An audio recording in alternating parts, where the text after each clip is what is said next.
시청자 여러분 반갑습니다. 요즘 부동산에 대한 이야기가 좀 슬금슬금 다시 나오면서 거래도 좀 늘어난다는 말들이 많은데요. 오늘은 더 리치 에셋의 황태현 대표님을 좀 모시고요. 시장에 대한 이야기들을 진솔하게 또 들어보고, 저희가 촬영 전에 그동안 발생했던 전세 사기는 아주 빙산의 일각일 수도 있다라는 또 말씀을 해주셔서 너무 또 궁금해서 오늘 대표님을 모시고 얘기를 한번 들어보도록 하겠습니다. 대표님 반갑습니다. 네, 안녕하세요. 반갑습니다. 네. 더 리치 에셋의 황태현입니다.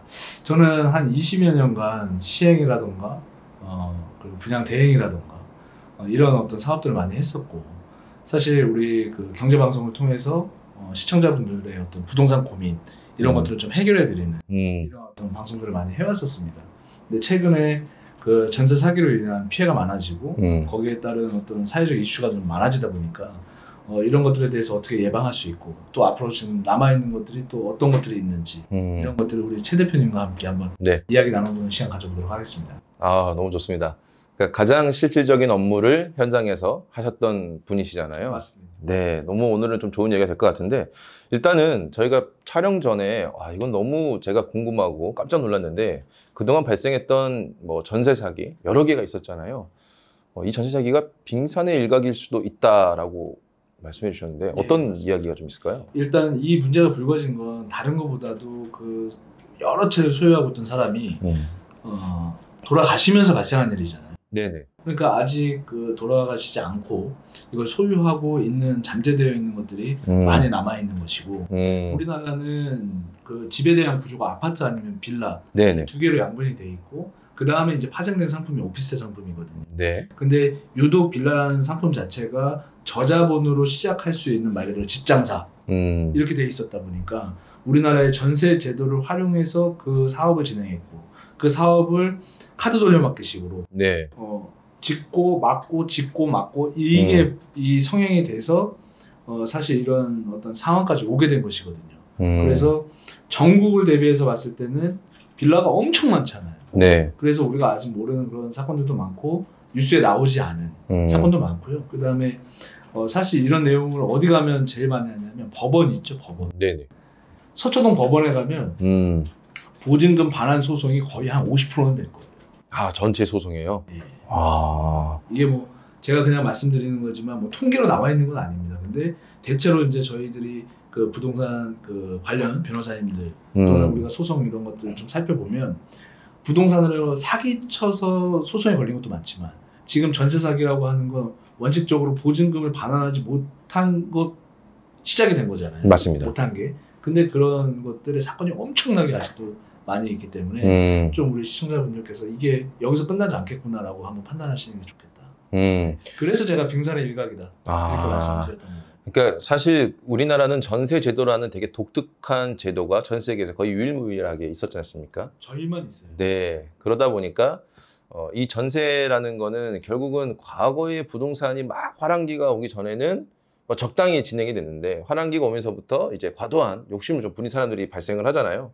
그러면 여러 채를 소유해서 세입자를 돌려막기 식으로 계속 유지해왔던 거고, 이게 어떤 사건이 터지게 되면 그게 이제 빵 하고 시장에 나오는 거지 않습니까? 그래서 이게 그 사람들이 이걸 활용할 수 있었던 게 가장 근본적 원인인 거예요. 국가에서 그러니까 중서민도 아니죠. 어떻게 보면 서민들의 주거 안정을 위해서 저리로 대출을 해주기 시작한 거예요. 네네.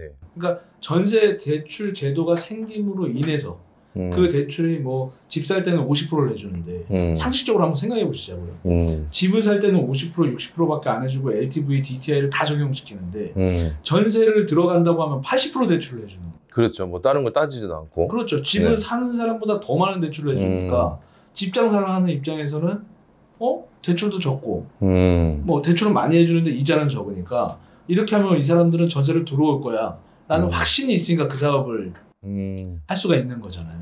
만약에 그런 제도나 그런 어떤 이것도 빙산의 일각이죠. 이 제도가 하나만 있는 건 아니니까.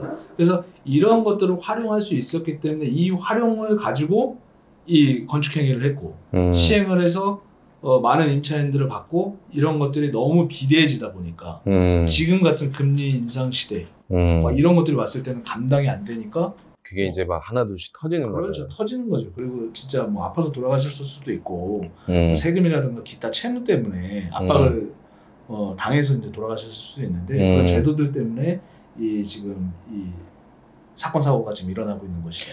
사실 사망에 대해서 큰 문제가 발생한 거고 근본적인 원인은 그분들이 사망을 하기 전에도 너무나도 많은 건물들을 돌려막기로 하고 있었고 그렇죠. 그것들에 대한 이제 대금 결제가 되지 않으면서 문제화가 되고 압박을 받고 그러면서 이제 사망을 하고 막 이런 경우가 이제 발생을 하는 거잖아요. 그렇죠. 근데 이게 지금 그러면 정말 빙산의 일각이라고 봤을 때 만약에 금리가 더 오른다거나 어떤 제도적인 어떤 문제가 발생했을 때는 더 크게 터질 가능성이 무척 높다라는 거잖아요. 우리나라에 워낙 많이 분표가 돼 있으니까. 그렇죠. 그러면 최근에 지금 정부에서도 이야기가 나오는 게 전세를 이제 없애야 된다. 이런 이야기가 또 나오고 있지 않습니까? 대표님 보시기엔 어떻습니까? 전세라는 게 분명히 장점도 있고 단점도 있을 텐데 없어진다라고 하면은 어떻게 될까요? 전세 제도 자체를 폐지를 해야 되는 부분에 있어서 저는 100% 찬성하는 사람이에요. 단기적으로만 못 없애는 거예요. 이걸 어떻게 한 번에 없앨 수가 없잖아요. 그렇죠. 갑자기 전세 살고 있던 분들을 다 월세 사세를 할 수 있는 이 극단적 선택을 할 수 있는 건 아니기 때문에 해야 된다고 보는데 그건 왜 그러냐면 우리나라가 근본적으로 이 빌라 사기, 이 빌라 왕뿐만이 아니라 전세라는 제도로 전세 금액이 오르면서 봐보세요. 집을 5억 원에 샀는데 처음에 살 때는 전세입자가 한 60% 정도, 3억 정도에 들어왔습니다. 네. 근데 전세 금액이 오르니까 5억과 5억이 같아지고요. 네. 세월이 지나니까 집값이 이렇게 올랐다고 해요. 네. 근데 이 집값이 오르는 이유가 전세 금액을 밀어 올린 겁니다. 네. 5억짜리 집이 전세 6억, 전세 7억, 전세 8억. 네네. 그러니까 집값은 10억. 네. 이런 식으로 이제 올라가는 것이거든요. 그만큼 레버리지를 활용할 수 있는 구조적 문제를 갖고 있던 게 전세제도. 그래서 우리가 과거에 투자를 할 때는 전세값이 올라가는 곳에 가서 투자를 하세요. 그러니까 전세값이 올라가면 매매가는 뛴다라는 어떤 공식이 있었던 거예요. 제가 지금 너무 깜짝 놀랐던 게 뭐냐면 제가 과거에 이제 연구원 시절 때 부동산 시장에 대한 분석을 하면 대한민국 부동산 역사가 어떤 항상 흐름을 만들어 왔는데 그 흐름 중에 가장 큰 것 중에 하나가 전세가율이 90%에 육박하면 사람들의 심리가 야 이럴 바에는 내가 집을 사는 게 낫지 라는 이제 심리가 강화가 되면서 집을 매수하는 매수자들이 급격하게 늘어나고 그럼 집값이 또 뛰고 집값이 너무 높아지면 사람들이 부담스러워서 전세로도 세입자가 늘어나고 전세 세입자가 늘어나다 보면은 또 집값이 상승하고 맞아요. 사실 이게 계속 매비우슈대로 움직였었거든요. 맞습니다. 그걸 지금 대표님께서 그대로 말씀해 주셨는데 그러면 전세라는 제도가 사실 전 세계에서 우리나라밖에 없다 보니까 이거를 뭐 대체하는 방안이 나와야 될지 아니면 이걸 순차적으로 없애서 그냥 우리나라도 전 세계처럼 월세 아니면 매매로만 가야 되는 건지 어떻게 좀 가야 될까요?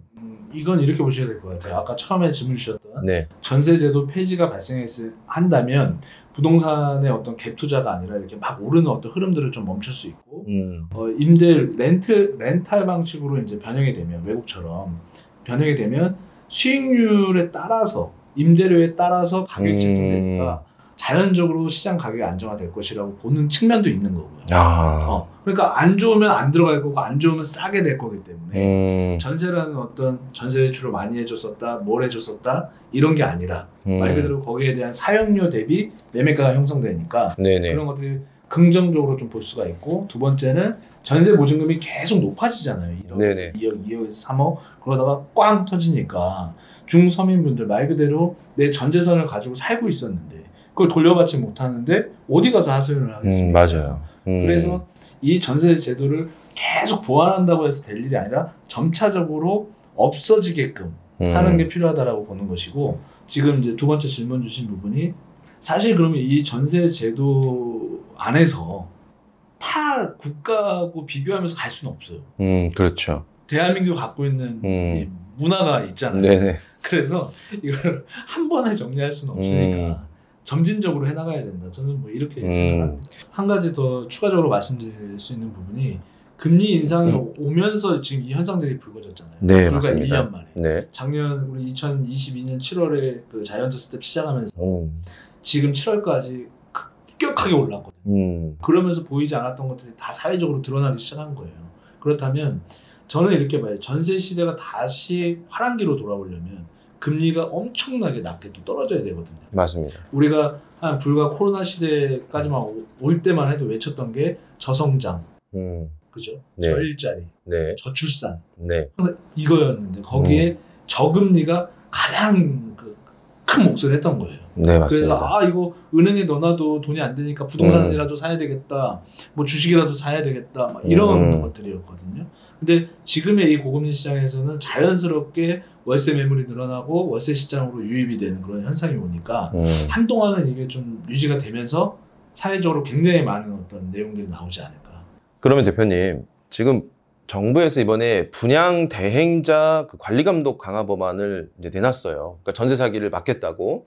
이게 어떤 거고, 이게 좀 실용성이 좀 있을지 대표님 생각은 좀 어떻습니까? 저는 사실 별로 의미가 없다고 봐요. 분양 대행자라는 게 어떤 시행을 하고자 하는 사업자들을 규제하고 그거를 좀 더 관리 감독하고 하겠다는 건데, 이미 우리 최 대표님께서도 네. 아시겠지만 지금 시행을 하려고 했던, 건물을 지으려고 했던 시행 회사도 마찬가지고 시공 회사도 마찬가지고, 네. 원자재 값이 뛰고 땅 값이 뛰고 대출 이자가 너무 비싸니까 뭘 안 하려고 해요.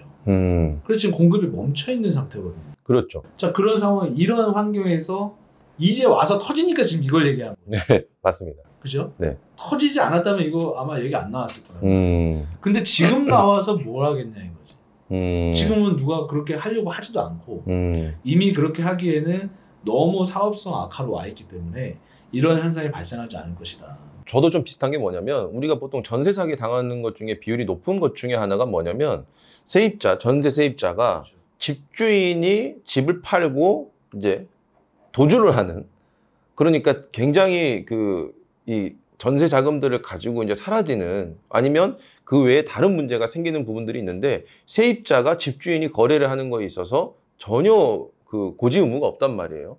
그러니까 아무것도 모른 채로 갑자기 어느 날 집주인이 바뀐 상태로 내 전세 보증금이 사라져 있거나 아니면 다른 문제가 발생하거나 이런 것들이 있는데, 차라리 세입자들을 위한 정책을 좀, 세입자들이 당하지 않게끔 해주는 정책이 좀 나와야 되지 않나. 그래서 최근에 네. 나왔던 것 중에 그나마 다행이라고 보는 것은 신규 등록, 그러니까 신규 계약하는 건에 대해서 공동주택 가격 곱하기 126%. 과거에는 뭐 150%에다가 그 이상도 해주고 막 했었어요. 네네네. 근데 지금은 인위적으로 일단은 그거를 잠재우기 위해서 내려놨는데, 그거는 또 시간이 지나면 완화가 될 수도 있고 악화가 될 수도 있어요. 왜냐하면 시장 경제를 맡겨놓은 게 아니라 그냥 나라에서 얼마 잡아줄지 모르는 공동주택 가격, 허수의 가격을 가지고 전세 시장가를 맞춰버리는데, 이건 왜 그러냐면 보증보험 가입 대상. 그러니까 너의 여기 집주인께서 돈을 못 돌려줘도 이 등록을 하면 받을 수 있어 라고 확인하는 것이고, 보증보험을 가입할 당시 말 그대로 보험이잖아요. 네. 그러니까 가입할 당시에 그 소유자의 컨디션이 다 체크가 되는 거예요. 세금이 체납된 게 있다던가 없다던가 이런 것들을 다 체크해서 들어가고, 보험 가입을 해야 되니까. 그렇죠. 그리고 네. 보험 가입하는 데 기준이 그냥 단순히 이 집만 넣고 이 보증금만 넣고 이율이나 금액이 선정되는 게 아니라 실제로 이 소유자의 어떤 신용등급, 그러면 이제 막 점수들이 있어요. 네네. 신용등급이 낮거나 그러면 이율이 높아지는 거예요. 비용, 보험 가입 비용이. 그럼 임차인 입장에서 이 사람 뭐 많이 내라 그러네. 약간 좀 찜찜하다. 찜찜하죠. 그러면 네. 언제든지 계약을 이제 파기할 수 있는 이제 이런 것들이 이제서야 나온 게 좀 안타깝지만 뭐 지금이라도 나왔으니까 그 부분에 대해서는 뭐 칭찬해 줄 만하다. 그러니까 앞으로 신규 계약한 건에 대해서인 거잖아요. 그렇죠. 지금 하고 있는 것들, 최근에 그리고 이제 계약을 하고 있는 것들이 그런 거고, 이제 신규 이제 뭐 우리가 살다가 재연장하는 경우 있잖아요. 네네. 재계약서 쓰는 경우도 있는데 그런 것들도 다 가입 조건이 가능하다. 그나마 조금 세입자 입장에서는 집주인이 그래도 좀 괜찮은 사람인지 아닌지는 확인을 좀 해볼 수가 있는 건 나았네요. 일단 가장 두려웠던 게 국세거든요. 그러니까 언제나 모든 부동산의 채권의 1순위는 국세예요. 나라에서 먼저 다 가져가고 이렇게 되어 있는 상황이었었기 때문에, 그런 것들이 실제 임차인분들 같은 경우에 내가 그 집에 살고 있으면서 매일 등기부 등본을 띄는 게 아니잖아요. 그렇죠. 그건 할 수가 없죠. 그렇죠. 우리가 처음에 계약을 하고 그 집에 입주할 당시에 부동산을 통해서 그때 서류를 한번 확인하지, 살면서 서류를 확인하는 경우는 거의 없잖아요, 솔직히. 그런 상황이다 보니까 이런 것들은 최초에 입주할 때 확인하게끔 하는 게 맞다. 자, 그러면 시장은 뭐 그렇다 치고 좀 또 문제가 있는 게 뭐냐면 제가 어제 또 새벽까지 또 이렇게 자료를 좀 찾던 게 있었는데 최근에 미국의 신용등급이 강등이 됐습니다. 근데 이게 미국의 신용등급의 강등보다 더 걱정되는 게 미국의 대량 국채 발행을 했거든요. 지금 이제 앞으로 2달 안으로 1조 달러 이상의 국채를 더 이제 발행을 해야 되고 또 연준은 600억 달러의 지금 채권을 이제 매각을 또 하고 긴축을 하고 그러니까 지금 시장에 대량으로 채권이 쏟아져 나오면서 10년물 국채 금리가 4%를 또 훌쩍 넘었어요. 그러면 작년에도 지금 계속 우리가 증시도 그렇고 부동산도 그렇고 미국의 국채 금리가 뭐 4%를 뛰어넘을 때마다 굵직굵직한 게 막 빵빵빵 터졌단 말이에요. 뭐 유럽의 채권 사태도 그렇고. 그러니까 이번에도 만약에 이렇게 채권 금리가 계속 오른다라고 하면 지금 공급은 또 줄어 있고 거기에다가 정부가 조금 최근에 규제 완화를 또 해주긴 했는데 이런 것들을 고려했을 때 대표님은 부동산 시장이 좀 앞으로 향후 어떻게 될 거라고 좀 판단이 되시나요? 저는 올 하반기부터 내년 또 좀 길게는 한 2년 뒤까지 이 금리가 안정되지 않고 지금 채권 시장이나 이런 것들이 안정되지 않으면 굉장히 위험할 수 있다. 예, 어떻게 보면 양극화가 정말 심해질 것 같아요. 정말 사람들이 사고 싶고 관심 있는 데들은 가격을 유지하겠지만 그러지 않은 중소형 어떤 상업시설들이라든가 소상공인에서 일하시는 분들이 지금 폐업률이 엄청 높다고 하잖아요. 네. 빈상가들이 많아진다는 거. 엄청 많아졌습니다. 그죠? 예. 많아지겠죠. 그럼 더 많아지겠죠. 네. 예를 들어 장사가 안 되니까. 그리고 임대료도 높아지고 이자도 높아지고 물가도 높아지고 버틸 수가 없는 거예요. 엄청난 혼란의 어떤 부동산 시장이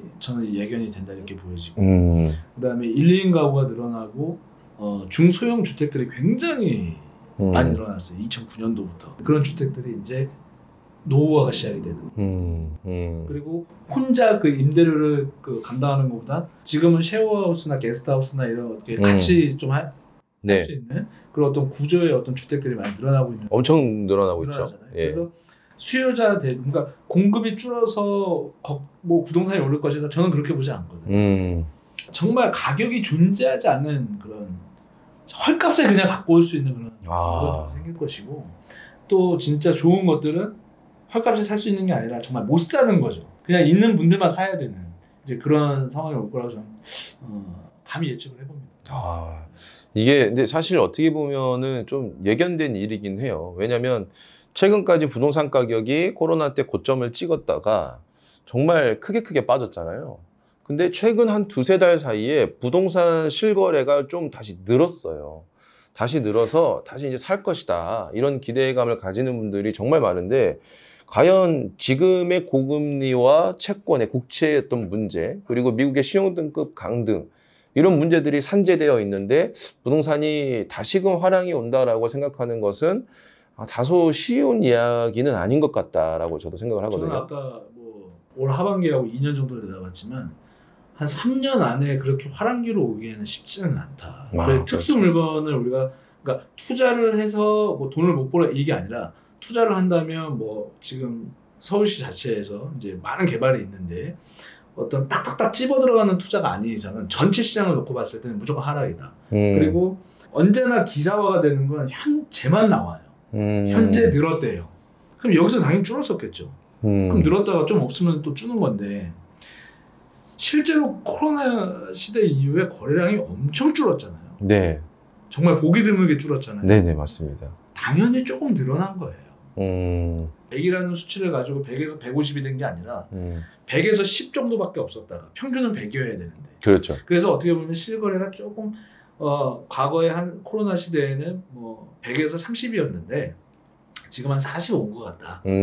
어떤 이런 표현이 아니라 하락된 것들이 급매물들이 나와서 거래가 됐다면 거래량은 늘어났다고 볼 수 있지만 거래량과 가격과 그 평균 수치 그렇다면 거기에 따라오는 그 상품은 무엇이었냐 이거죠. 미국 국채 금리가 막 난리가 나 있고 그죠? 채권을 발행해야 되고 7월 달에도 금리를 한 번 더 올리면서 지금 한국은행이 얼마나 고민을 하고 있습니다. 그렇죠. 그래서 다시 주택담보대출에 대한 이율이 또 올라가면 쉽지 않죠. 솔직히 불가능한 얘기라서 이 실거래 이게 수치적으로 늘었다 이런 어떤 기사들은 조금 더 디테일하게 좀 해주면 어떨까. 우리 대한민국 얼마나 똑똑하신 분들 많습니다. 그럼요. 그래서 우리 시청자분들께서 그런 것들을 보고 반응하는 게 아니라 조금 더 차분하게 과거와 현재를 판단해서 불안하잖아요 지금. 근데 갑자기 좋아지네. 그럼 좋아질 만한 양념이 있어야 되는데. 없죠. 사실 어떻게 보면 부동산에 절대적인 영향을 주는 거는 저금리하고 유동성 공급이거든요. 거기에 제 이제 개인적인 생각은 이 두 가지의 이 어떤 정부의 정책이 어떤 게 나오냐에 따라서 엄청난 매수자가 몰리냐 안 몰리냐 이게 이제 결정되는 건데, 어쨌든 가장 메인은 유동성 공급하고 저금리예요. 근데 유동성은 줄고 있고 이 고금리는 완전 만들어져 있는데, 이 고금리가 뭐 보통 고금리도 아닌 상태에서 더 올리고 있는 상황이잖아요. 거기에 채권 문제까지 발생해서 부동산 시공까지도 이제 문제가 생긴다라고 하면, 사실 지금 잠깐 부동산 거래가 늘어난 걸 가지고 부동산이 다시 좋아지고 있습니다라고 단정 짓기에는 좀 너무 단편적인 이야기를 하는 거다. 한 단면만 놓고 그걸 막 이슈화 시키는 거는 저는 굉장히 안 좋다고 생각해요. 심한 부분이다 이거. 그렇죠. 이게 사실 실제 20년간 시행 대행업을 해오신 분이시잖아요. 그러니까 저는 사실 제가 조금 외람된 말씀을 드리자면, 보통 시행 대행하시는 분들은 이제 좋은 얘기만 보통 하는 경우가 너무 많거든요. 저는 이렇게 솔직하게 시장에 대해서 얘기해 주신 분이 처음이어가지고 사실 속으로는 깜짝 놀랐는데, 그만큼 우리가 현장에서 가장 잘하는 분이기 때문에 우리가 정말 귀담아 들어야 된다라고 저는 좀 생각을 합니다. 자, 오늘 더 리치 에셋 황태현 대표님을 모시고 얘기를 들었는데요. 정말 시장에 대한 현실적이고 진솔한 얘기를 너무 잘 들었습니다. 그리고 아마 우리 시청자분들도 부동산 시장에 대해서 궁금하셨던 분들은 아마 조금 시원하게 이야기를 좀 들었을 것 같아요. 어찌됐든 지금은 부동산 시장은 분명히 앞으로 양극화가, 부동산 시장 내에서도 양극화가 될 가능성이 무척이나 높고, 그리고 그만큼 아직은 시장에서 해결되는 부분이 없었기 때문에 부동산 시장의 잠깐의 상승이 우리가 정말 상승이라고 기대하는 것은 이르다. 그래서 여러분들도 어떤 기사나 이런 시장에 대한 내용들 잘 확인해 주시고, 그리고 혹시라도 여러분들 이제 시청자분들 중에서 전세로 이제 계셨던 분들은 아까 우리 대표님께서 말씀하셨던 부분들을 꼭 확인하시고 큰 피해를 입지 않았으면 합니다. 대표님 오늘 나와주셔서 너무 감사하고요. 너무 또 재밌고 시원한 이야기였습니다. 다음에는 또 대표님 아까 나오셔서 부동산 양극화를 또 말씀하셨으니까 우리 시청자분들께서 어떤 곳들을 선택하는 게 좋고 하는 어떤 조건들 아니면 요건들을 한번 또 알려주시면 너무 또 감사할 것 같습니다. 그러겠습니다. 네, 알겠습니다. 다음번에도 뵙겠습니다. 네, 감사합니다. 감사합니다. 예.